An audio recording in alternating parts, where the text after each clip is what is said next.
Hey everybody, and welcome to Let's Look at Cryptark. This is an early access, but wait, where are you going? I know I use that joke every time, but I do cover a lot of stuff in early access, and I try to highlight stuff that is really cool or up my alley. This came out, I think, in October, and has been in early access since then. It's a twin-stick shooter roguelike, so sounds a little bit similar to Death State, but it's actually got much more of a sci-fi bend to it. Not in the same vein as FTL at all. It's kind of hard to explain, actually.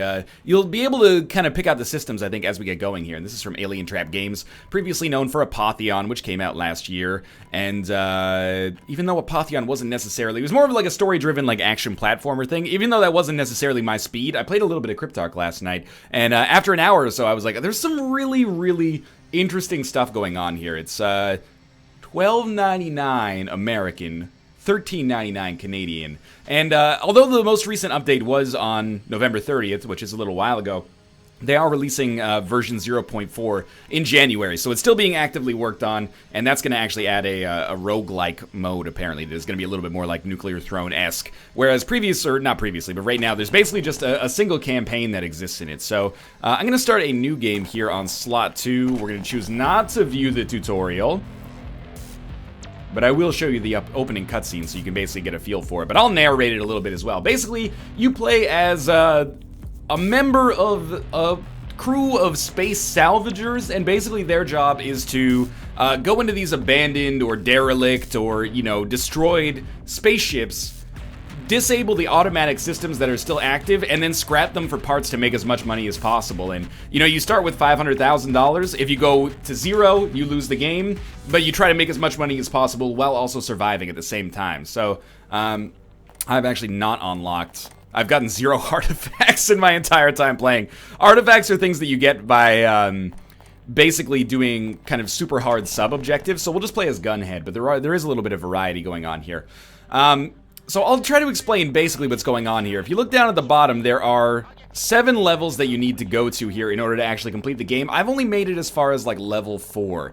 It does seem like the average run, you're probably looking around maybe 90 minutes to 2 hours, depending on, the speed at which you like to play these games. So a little longer than something like Isaac or Nuclear Throne for sure, but that's not necessarily a deal breaker. So we get to choose our first ship right off the bat here, and I'll probably just choose the cheapest one so I can ensure that I'm going to do fine. So you can see difficulty 1, the class tells you kind of what the ship was used for. Like a foundry was used for making stuff, a scrapyard was used for scrapping stuff, and that indicates the kind of systems that you might find within. There's a reward, which is $69,000, a goal time, so if we complete it in under 8 minutes and 59 seconds, we get a little bit of bonus cash, and we have some bonus sub-objectives. Don't use repair kits, destroy all systems, and no supply pods. You can also see their systems, tech advances, ammo stations, etc., etc. I'll talk about that as we get going, but these are all difficulty 2... No, that one's difficulty 1 as well, but let's do the Envoy. So we'll just get going here. And I'll explain kind of the loadout and how things work as well. Keep in mind this is a work in progress, so anything you see can and may change over the course of the game's development. But this is representative of what the game is like right now. So, we play as the Gunhead ship right here, and this is what we're going to be sending in to salvage the enemy ship. And right now we have a few different abilities. So we have a machine gun, we have some grenades, which we can fire. We also have a melee attack, which is that spike right there, which has an unlimited number of uses, whereas everything else has some ammo. And we have a shield that we can use, and when it gets hit, it takes damage and needs to recharge if it gets down low enough. Also, on my D-pad here, I am using the controller to play twin stick, but you can play keyboard and mouse as well. I have 2 fix kits, which basically I can use if my hull integrity gets too low. But one of the main hooks of the game is that you can actually personalize your loadout however you please. So if you wanted to, you could roll like a super low hull strength unit like this, like for $1 extra $1,000 you can get 4 hull strength instead of 3, which is a pretty good investment, I'd say. Or you could replace your machine gun with maybe a shotgun or something like that, or you could replace your melee attack with like an energy blaster, which I'm actually going to do, and we'll probably just keep our grenades. Those are really useful, and we'll get more things that we can actually use. Like we can probably also start with a key if we wanted to here, which is not a bad idea, since if we want to complete the sub-objectives, we can't use repair kits anyway, so let's just take 1 key with us here. But I do want a much larger hull strength, because I don't want to die on what is basically the first mission here. So we'll crank our hull strength up to 8. And then you can see, if you look in the bottom right here, I'm not sure if my mouse pointer is active. It isn't, it looks like, so The total is 81,000. That's how much this ship costs us right now to build and send out. So we lose that 81,000 right off the bat. The ship reward is only 69,000, so we lose 12,000 if all we do is the base objective. But if we do a sub-objective or finish under time, we'll probably make a good deal of money here, which is nice. But what's really cool is how it allows you to balance your loadout for, like, risk-reward. Your reward is financial, but also it makes you stronger the more you invest. Like, right now we only have 1,500 bullets. We could actually take, 2,500, but it would cost us another 12,000 credits, or $12,000 here. But maybe we don't want to do that. Maybe we'd rather play it a little safe, use our melee attack a little bit more, be a little bit stealthier, and then we'd stand to gain more financially. And that actually has meaningful impact on the game because, the less money your ship costs to buy, the more difficult it is probably going to be to complete the mission. So if I bring up our tactical map here, our goal for every ship is to destroy the core, but it's not as simple as it may seem. The core is protected by a shield, so it would be really good to take out that shield first because it's actually impenetrable. Like, the core is impenetrable otherwise. So we have to take out this. However, there's also an alarm system that is tied to the core. And basically, you could consider the cores almost like, they're not really mini-bosses, but they're kind of like objectives. So, they're basically systems, and if we kill them, then it disables them. So there's also a sentry system. If we kill that, then the sentry guns won't actually fire at us. And there's a door lock system. If we kill that, we don't have to worry about using any keys. But since this is only a 1 difficulty ship, there's only one locked door, which is represented by this right here. So I can plan my attack. Basically, I'm going to go through this door, and then going to try to hit the alarm system. And after I take out the alarm system, I will go for the shields, but we'll cover that when we get there. So we fly out into space here, and we can just follow our map down in the bottom right. Because we took a key, we can just, bypass all the other doors.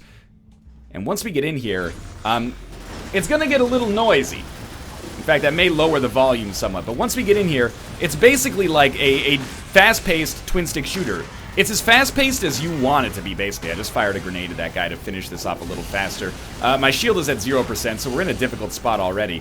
We could have chosen to come in perhaps a little stealthier and not have to deal with this, but I think that this was an interesting decision to make anyway. Oh, that's my energy blast, which has no ammo, but is kind of, like, bad, I guess. We did just trigger the alarm as well, because I got hit by that. Okay, 1 second. I gotta lower the music a little bit. No, go down. I can't think with this stuff going on. And it is going to be a game that's going to be occasionally pretty hard to talk about and play at the same time. I got triggered by that alarm there. The alarm got triggered by me, I should say. Alright, so just keep these guys at bay for now. You don't get experience for killing these guys. Your only objective is to complete the game, complete the ship, and also whatever sub-objectives you feel like it would be relevant for you to finish. So really, it's my own bad to set off these alarms here. It's really cool how it almost gives you like an old school, like, tactical shooter ability to choose what you want to do and choose your plan of attack. Okay, we only have 17 grenades left. We want to crush this alarm, so I'm going to fire some grenades into it, which will really damage it. It'll probably only take a few grenades here to get this done. That one totally hit the armor. That one also hit the armor. We don't have to use grenades for this, but this is the reason I took the grenades along. So that destroys the alarm system. Now, I'm going to go for the shield system. Now that there's no alarm on the core, we should easily be able to take out the shield system and the core. This is an ammo supply pod, which basically just allows us to pay to refill our ammo, but I don't need to do that just yet. This is our shield system, and that's a sentry gun right there. Now, throughout the ship, there will also be tech advances. Tech advances are basically like loadout options that we can find and then use to outfit our ship later. So this is our, that's our shield system right there. The reason I almost called them mini-bosses is because, well, let's destroy this thing. The reason I almost called them mini-bosses is because they have their own kind of, like, unique attack patterns. Excuse me, I really wish I'd actually taken my melee attack. For example, if I shoot at this, they'll deflect back at me because of that reflector shield there. So that's why I'm actually going to be sending in grenades to get this done as well. We could choose not to bring grenades and then just chance it, and we would have saved a little bit of money, but it would have been at the risk of our own HP as well. You can also see on the right side next to our map, we have a little bit of a timer that tells us how much, how close we are to actually, like, our designated time. We got a key there, and we also got a tech advance. A tech advance, again, gives us a loadout option we can actually buy once we're making our next ship as the level gets harder. So, let's move along here. Now we can probably just go for the core. Admittedly, my hull strength is pretty low. I'll just tell you flat out, I'm pretty bad at the game. So let's try to destroy... Well, I really want to take out the units that are being kind of assholes here. Let's destroy the core. Normally, it's kind of, at least early on, it's kind of the easiest system to destroy. It's just kind of a fleshy little, like, bullet sponge that takes a few hits and then dies, especially if you're using grenades to sort it out. Once we complete this, the mission will be over. So we really want to make sure we've gotten all the tech advances we want, or we have no other option other than to leave because, you know, times are tight. There we go. We destroyed the central core, and that'll be the end of our first mission there. The first beacon, basically, that we've gone to. So we can see our reward. We got 69,000. We're beating it. We were 5 minutes under time, so our money basically got doubled. We got 2 tech advances. We also got a bonus for not using repair kits and a bonus for not using any of our supply pods. So overall, we made 189,000. And our ship only cost us 81 to send out. So basically, we made, well, I mean, you can see, we started with 500,000. We made 113,000 there.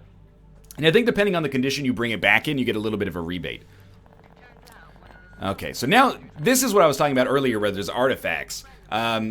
If you complete the objective for the artifact, that gives you tokens, I guess, that you can use to unlock different kinds of ships in the future. But it's a little tricky. That's a level 3 ship, and I'm not sure I'm ready for it. I might just go for a level 2 scrapyard ship here. And as we get further along, our ship will become better because we have more money to spend on it and more research advances that we can use to get new kind of systems. But the ships that we face will also become more difficult as well. So there's a really kind of nice semi-self-paced difficulty curve. It's basically like you can go out on a mission to just try to break even if you want to. I'm going to invest 50,000 in our ship for hull strength because that was a problem last time. You can invest 50,000, or let's put it this way. You can invest like 200,000 in your ship and then go out and probably steamroll relatively easily, but you're not going to make as much money. So it's a cool kind of like self-balancing thing that's nice. And you also get different items to prioritize each time because the tech advances are randomized. So sometimes you'll get, you know, a new kind of shield that is weaker but comes out much faster or recharges much faster. Or sometimes we'll get what we got here, which is a flamethrower.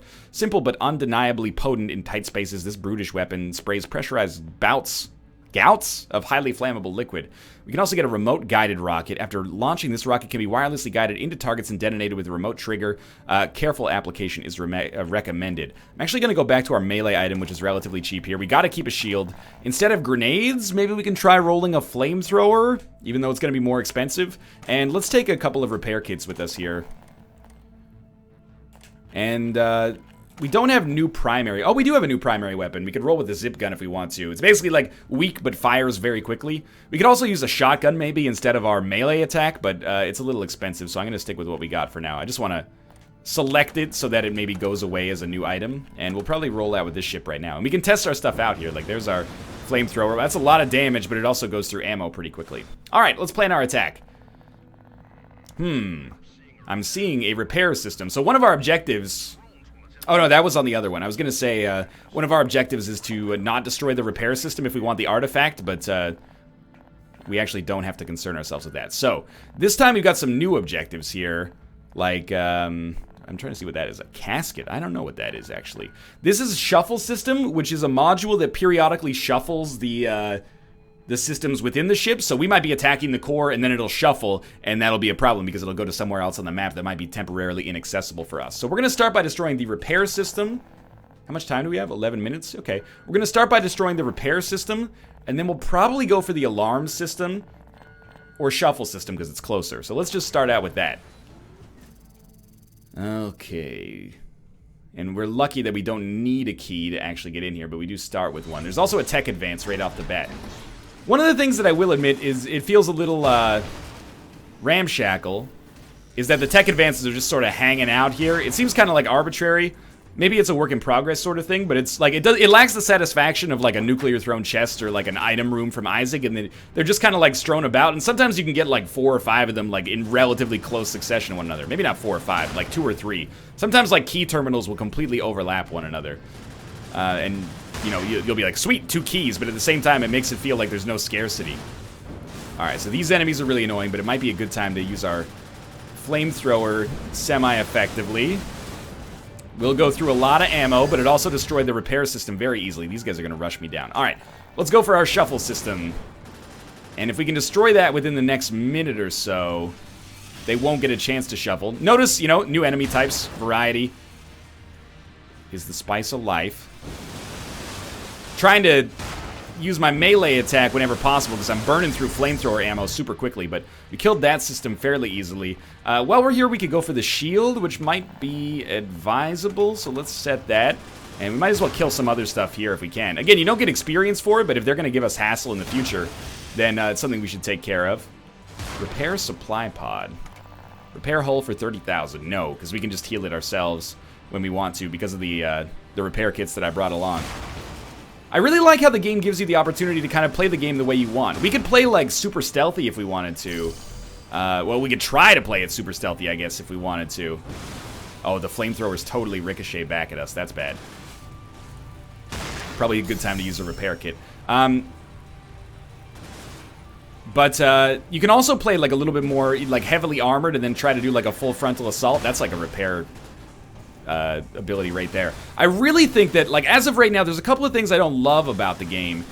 Like the fact that it's only a campaign mode and it stretches out for kind of a relatively long play session is not normally my preferred way to play games like this, but there's so many cool ideas going on here that I have to give it, like, the seal of approval already just for being super interesting.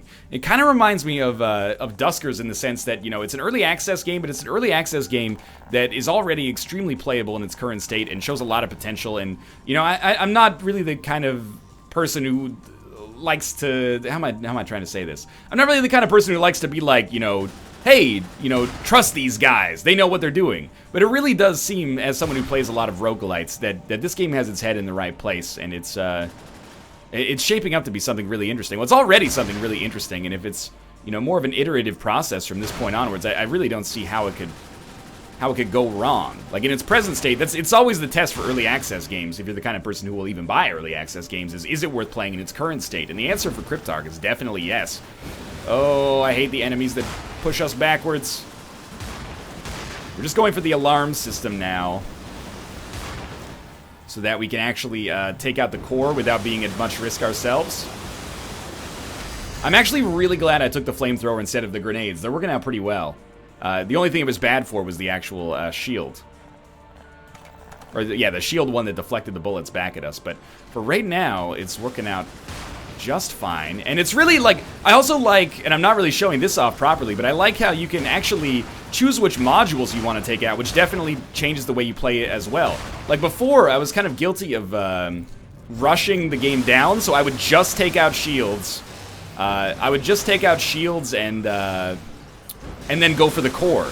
So you sound an alarm, you have like 10 different waves coming for you at the same time. It makes it really difficult, but also really intense. And now I'm taking a little bit more of a methodical approach. Like, okay, we're going to take out this section. That'll allow us to take out this section easier, and blah, blah, blah. You know, it makes things very kind of methodical in the same way that, like, a tactical shooter kind of works, which is kind of a funny way to think about it, but is fun nonetheless. I think we can afford to do like one more mission here.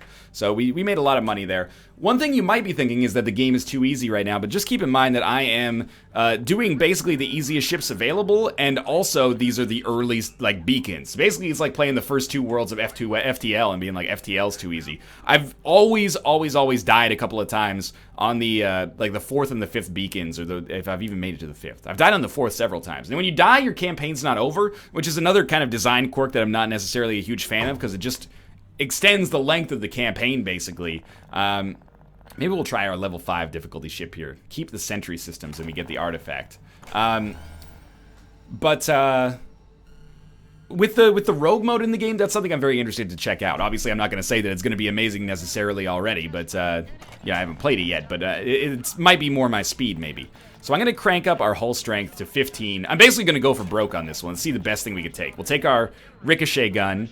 It's been modified to fire ricochet rounds. Auto-stabilizers are required to compensate for its prodigious recoil, hampering suit maneuverability. So it makes us a little more unwieldy. We'll take 2,000 bullets for that. We're going to keep our shield. I really like the flamethrower, but instead of our spike, maybe we could take a shotgun, but why not be a little more fun here and go with like a stinger pod. These micro missiles are densely packed into smart tracking pods, which once launched in a salvo, they will relentlessly seek out targets and destroy them. And let's crank up the number of those that we got. And we'll take another fix-it kit here. Let's try out those stinger missiles, okay? There's our flamethrower, and there's our ricochet gun. All right, so we want to do this without destroying the sentry system. Be careful on your approach. This ship has active anti-spacecraft. This ship has active anti-space. Controlled by Defenses. That's new to me. We should take out the failsafe first. And then we should probably do shields and then alarm. What is this one? Flak controller. Okay, we'll try to take out the failsafe first, because the failsafe allows... Oh, Jesus. I don't like that at all. The failsafe allows for the damage system to basically come back online easily. It basically is just a backup that assumes the control of the whatever system went down. Okay, so there's our failsafe system over here. We don't necessarily have to fire at everything if we don't want to. This is our shield? No, this is our failsafe. Okay. Not going super well so far. It's being protected by something. Notice, by the way, much more difficult enemies in this section. There is a key for us. And also a tech advance. What is this being protected by? Excuse me. I am actually getting my ass kicked. This is our flak controller, so we might as well, like, take it out while we have the chance. Holy crap. Okay, so now the failsafe has become the flak controller, which maybe means we don't have to destroy the failsafe if we decide that we're not too worried about the flak controller. Okay, no, the shield has gone down on this now, which is good. Alright, teleport beacon. I have no idea what that does, but I can offer a little bit of a guess. Sweet, that is our failsafe, which we may have destroyed for no reason. There is a repair option here, but if we do shield, and I assume there's alarm. Yeah, there's a shield and an alarm. Protects a single system with an... Okay, there's 2 shields on this one. Let's not do repair. Let's just go straight for the alarm and see if we can kind of, like, expedite the process here. Like, maybe we'll try doing, like, a really ramshackle... I know I'm saying ramshackle a lot. I think it's because it showed up in one of the item descriptions. But let's just try doing this as fast as we can with a little bit less due diligence, and we'll see how that works out for us. As of right now, really, really badly, but it's time to maybe throw some stinger missiles in here.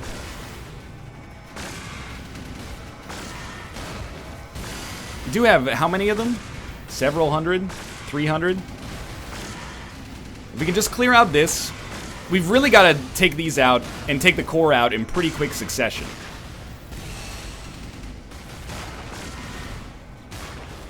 Okay, take out the alarm section.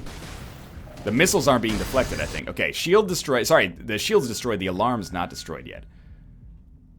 This is our alarm class. Just up here. I actually thought I was fighting the alarm there. I was fighting the shield the whole time. Not feeling too smart. Save some of our flamethrower ammo for the opportunity to maybe take out the core really quickly. I'm glad I brought 3 repair kits, because I'm doing pretty poorly right now. That was terrible. Okay, you have got to go. We also just sounded the alarm, which will completely screw us.